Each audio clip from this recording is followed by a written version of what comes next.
Hi, I'm... And welcome to this video analyzing the game Journey through the lens of Albert Camus' philosophy. Journey, released in 2012, is critically acclaimed for its stunning visuals and emotional impact. In this video, I'll explore how themes in Journey can be interpreted through the lens of Albert Camus' absurd philosophy. Before we dive into the game itself, let's briefly go over Camus' philosophy.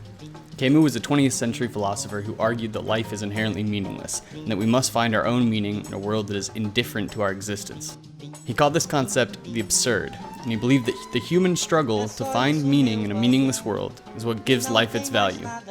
The absurd arises out of the confrontation between our desire to make sense of the world and an incessantly silent universe. And he calls the recognition of this absurd predicament an awakening.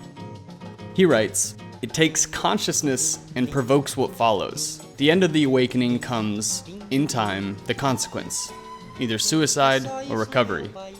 Camus' philosophy seeks to find beauty in the confrontation of the absurd, and like Sisyphus, to become lucid in our journey to the peak of the hill, with the knowledge that it was all for nothing.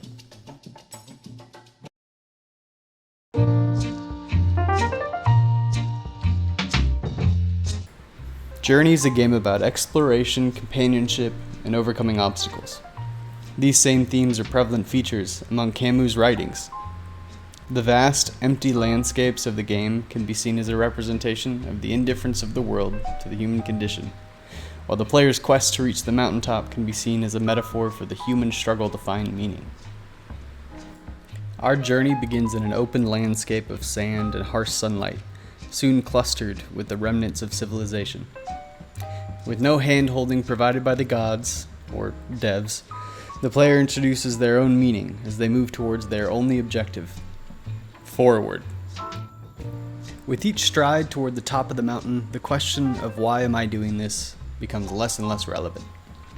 The game's protagonist, a nameless, robed figure, represents the individual's search for this meaning in a meaningless world.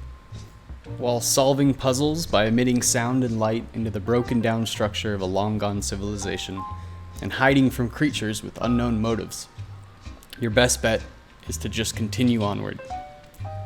Throughout the game, there are 8 sequences of which the Journey community has come to recognize and name: the beginning, the bridge, the desert, the descent, the tunnels, the temple, the mountain, and the summit. The progression towards the top is not straight, but instead winds between harsh, anxious landscapes and warm, captivating terrain. Along the way, you may even find a friend through the game's seamlessly integrated multiplayer system, allowing you to find strength in this companionship as you both work towards this common unknown goal. All of this for the hope that you may reach the peak of the summit. But then, the player finds himself cold, worn out, and beaten down by the elements. Mortality sets in, and finally you collapse. In the midst of winter, I found there was, within me, an invincible summer. And that makes me happy, for it says that no matter how hard the world pushes against me, within me, there's something stronger, something better, pushing right back. This lonely, anxious landscape erupts, and you witness the final sequence, where the protagonist ascends the mountaintop and experiences a moment of transcendence, a moment of true lucid acceptance of the absurd. But, as always, our journey brings us back to the beginning to start all over again. Back at the base of the mountain with no objective but to just do it once more. I leave Sisyphus at the foot of the mountain. One always finds his burden again. But Sisyphus teaches the higher fidelity that negates the gods and raises rocks. He too concludes that all is well. This universe henceforth without a master seems to him neither sterile nor futile. Each atom of that stone, each mineral flake of that night-filled mountain, in itself forms a world.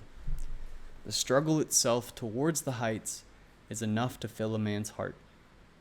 One must imagine Sisyphus happy.